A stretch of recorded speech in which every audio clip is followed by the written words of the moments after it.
Communication brings about a relationship. If you want to be successful in business, Yeah. you must also work on your attitude. Guess what time it is? It's everything real estate. If you haven't subscribed to our channel, please hit the button below, like, share, and comment on this video. Today we have a very important guest with us who is going to be enlightening us on the importance of good relationship in business. Most times, even as Nigerians, when people get on our nerves and all of that, we want to show that we can also do back and all of that, and we tend to lose customers. And it's not done like that in business. So he's going to teach us how it is done, how we maintain good relationship in business. Can you introduce yourself to us? My name is Pikash, You're welcome. CEO of Pikash Exchange and CEO of Pikash Autos. You're welcome, sir. You're welcome, sir. Thank you, man. Okay, so sir, what can you tell us about the importance of having good relationship in business? What good relationship in business is all about? Okay, let me speak from experience. Yeah. To have a good relationship in business, you have to first build a very good communication skill with the person, or you have to communicate very well with the person. Okay.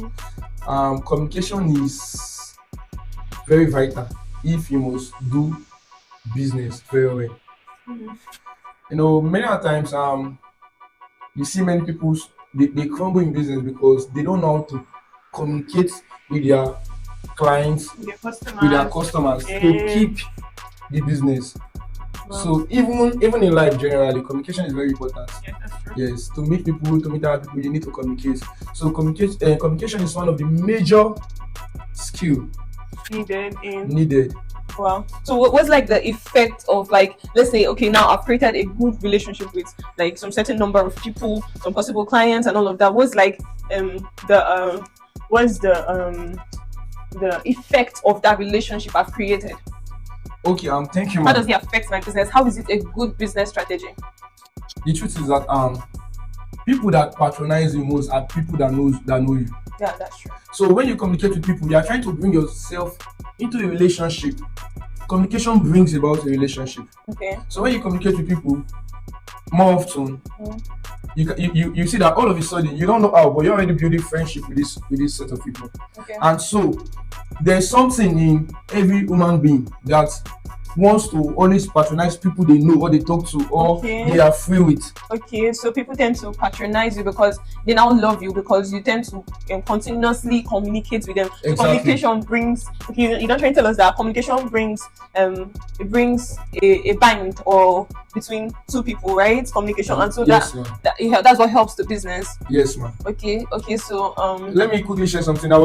There's this a very popular famous tailor in Abuja. His name is starting from S, but one of the biggest tailor, just like Yemi Couch right there.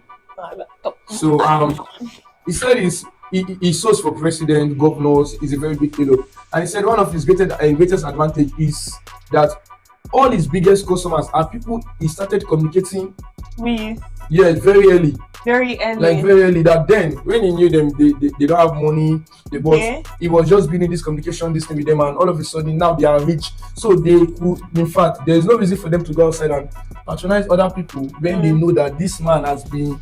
We have this relationship, Yeah. So that's one of the power of communication. Wow. So how do I know a possible client for me to just like this guy now? Let's use this particular instance. We have introverts, we have extroverts, right? Okay. And then introverts tend to keep themselves alone, excluded, right? And so now let's say for instance an introvert wants to start a business. How would he for an example know a possible client for him to want to keep this person close, knowing that this is a possible client though, as regards is there are there specific kind of people that are possible clients? You know a possible client by communicating with set of people. The truth is that if there's something about speaking, if you don't speak, I might not know what's in your mind or your intention.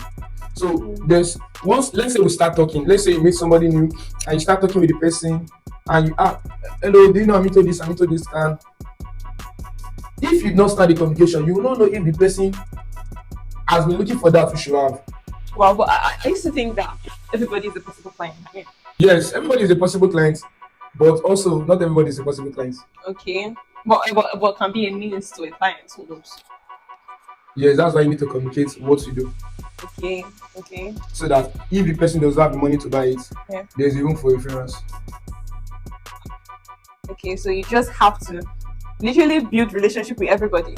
maybe that's around you, because you don't know who will be the means to the client or who might be the client. In business, you don't discriminate. Wow. Yes.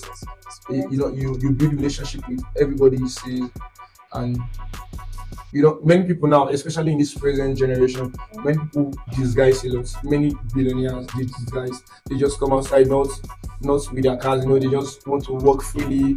So if you don't communicate with such a person, if you start going for those having cars, you see that you will lose a lot of opportunities, because there are many land billionaires. So let me not say land billionaires. There are many billionaires that are still working on their feet, but in fact, there are many of them that just want to use their money for investment, and they feel that buying car now is not something they, not a priority, something like that. So what if I communicate well, but then my attitude does not work for a good relationship? In business, or if you want to be successful in business, Yeah. you must also work on your attitude.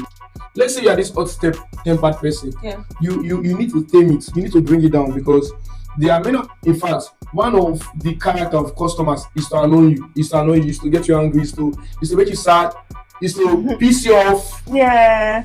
They just do everything to make sure they see the other side of you. The other side of you. That's true. Just it. So if you don't know how to tame yourself, if you don't know how to control, let's say, your anger, let's say you are that kind of person that if you hear any kind of little insult, you already start flaring up, something like that, you will lose customers.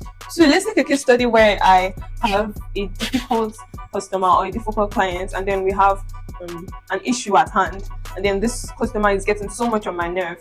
How am I supposed to manage the client or the customer at that point in time? Okay. I know. Okay. To be a successful business person, one of the first attributes you need to portray is seeing yourself as a fool. Like you just need to bring yourself to that consciousness that I am not no matter the kind of money you have, because once you start seeing yourself as something, you can start shouting and talking back at your customers. By then you are losing potential customers and potential referrals. So if you see yourself as a fool, let's say they shout that, you could say, I do it also, yes. There are many times I know that I'm not at fault, but this person just want to start up something, just to get me pissed off, something like that. Okay. So all I just is, I'm sorry, sir, I'm sorry, man. I just try to keep myself on the low and make them feel important. Okay. In fact, one of the things all customers want is they just want to feel important. They want to feel as if they are the one making you feed all this kind of thing. Okay. So just give them what they want and get what I want. Simple. Life is all about give and take. Wow. So what do you mean give them what they want? Like you said, Give them the respect. The respect. Yes, many of them, many people they carry disrespect on there. Give them the respect, get your money. So they will give you respect because money is respect. Richer than them. Nice one. So what you did there? Okay. So I just have to give them the respect. The respect. Wow. Even if they are forced. Okay. So what if let's take another case study where there's almost a banter. How do I walk out or do I listen to them? Depending on the kind of person you are. And depending on the kind of person I am. Yes, or let me say depending on the kind of how would I put it? But I feel if there is a situation like that, yeah. If it will lead you to doing something you're not supposed to do, I just feel you should walk out and later come back and apologize. Yes, be the first to say sorry. One thing I've learned is that sorry does not cost you anything. Just that many people don't want to kill their pride. Let me tell you, sorry can bring millionaires away.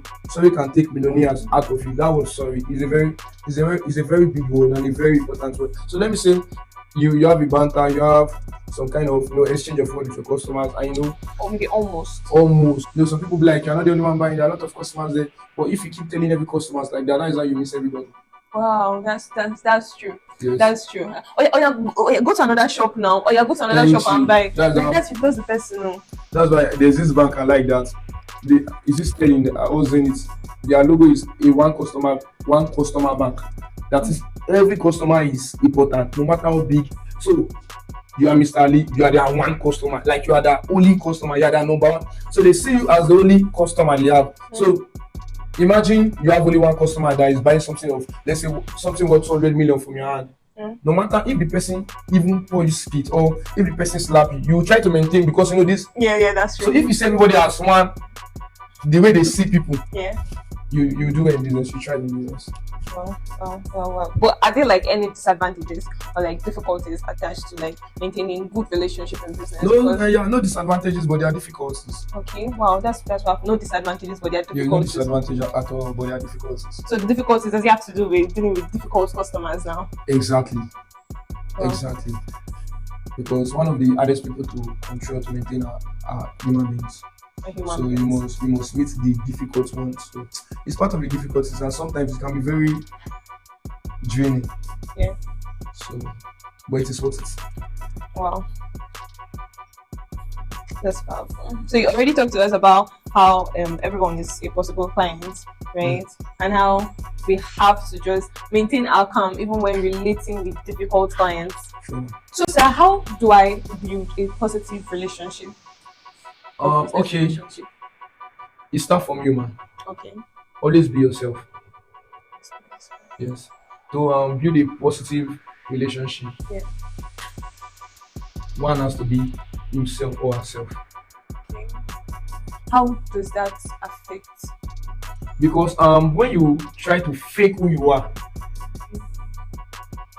let's say the relationship might start well, but it will later crash, because and it gets so bad if a customer, or yes, let's say the person you're trying to build a relationship knows that you've been pretending all this while. And you can't pretend for forever. Forever, that's it. Okay. Okay. So, like, what other ways can I like build a positive? Always ask questions. Always ask questions. You said Yes. that's for me. Asking questions. There's an adage that say one who does not ask questions will never find his way. Okay, so sir, how do I make my customers feel that I am interested in their value? I'm interested in them, so as to make them, want to be with me. Okay. Always ask for feedback. Always. Okay. When you ask for feedback from your customers, they feel belonged. Okay. They feel like he cares, she cares, Okay. she really wants the best for me. Okay. There's something feedback does. Feedback makes anyone, or makes someone, or makes me feel important. That's truth. Wow. More like I want to know what your heart is concerning my service to you and all of That's that. it. And that way customers tend to like pour out their hearts. If they do like this thing, they tend to tell you. If they don't like it, they tend to tell you as well. Rather than going to telling some random person, this thing that I bought service Exactly, like this. exactly. Wow. Exactly. So feedback is very, very important. Okay, so like what other way can I use to make my customers feel that I really want the best for them? You also have to educate and relate with your customers. Okay. Don't just tell and sell. Whenever your customers come to the shop, educate them on the product they are buying. Wow. Like there are some products that have set like standard. So if they are going for the cheaper ones, tell them that okay, this is what this thing can do. This is the limit. Many people now, many business people, they like taking advantages of people that are not aware of a product. So they can sell a very cheap product that does not really have value for a very expensive price. And then the person does not even know anything about it. That's it. And once the person uses it once and you see that this thing is not giving me what I want, the person will just, instead of coming back, the person will switch. And that's how you relate the customer. So when you educate and relate to a customer about a product, you tell them that if possible, you can tell them that if there's any disadvantages about the product, tell them this is where there's this where there's this. Actually, there's something about sincerity. You being sincere in business is everything. Sincerity drags customer, keeps customer, and makes customer feel that you are trusted. Wow. Talking about this educate and relate, I understand what you said. It's very, very vital, because I mean, if I go to a cosmetic shop per se now and I want to get a cream, and then you just get one cream and give me, and then you say I should use it and then I go back home, I use it, and I see that this thing is doing a lot of harm to me. And then I go to another cosmetic shop, and then when I step into that place and I tell them I need a cream, I don't tell them of my experience, of course, and then they just be like, okay, these are the type of creams we have. This is the one that will be like this on your skin. This one will be like this on your skin. This one will do this to you. This one will not do this to you, and all of that. I would never ever go to the shop where I was just sold to. I would go back to the shop where I was like educated before I was sold to. I mean, because I feel like I receive more value there. It means that I am of more worth to them than to the other person. Or let's use this other scenario now. I'm into real estate, right? So I have a client, and then this client wants to purchase a land, and then I take my client to a very deep forest, very, very, very, very deep forest, where I know that in the next like 15 years to come, there might be no development there, and I just want to sell it because I just want to sell the land. And then this client is ignorant of it. I just take the client there, and then he purchases the land, and that land will just be there for like how many years, and there's no improvements. And then there's another person that comes, and then he takes the client to a possible developing site, and talks to the client about the possible development going on, and how the client is going to like receive back so many earnings from purchasing the land and all of that. This client will never ever come back to me, because he will feel that I was a loss to him. Like doing business with me was loss to him, and then he will see doing business with the other person as gain to him. So that way I've lost the client. True. Because I refused to educate and relate. I just wanted to sell my products. I'm talking about this educating and relating and stuff. Yeah. There are many people that says land. Yeah. That they know that this land belongs to the government. Wow. Yes, but they just want to sell it out. So that I've dealt with 2 to 3 people like that. They know that government sees this land from the real owners. It's not belonging to the government. Yeah. But just because they just want to sell their product. They advertise it. They just put it at any price, sell it, and all of a sudden, if government comes, that's a loss to the person. Very The person big will loss. never ever come back, and the person will even spread the news to other people, and then that's The your company company going down. That's your company going down. that's it. So you cannot overemphasize on the importance of education and relating with your customers and clients. Thank you so much for this episode.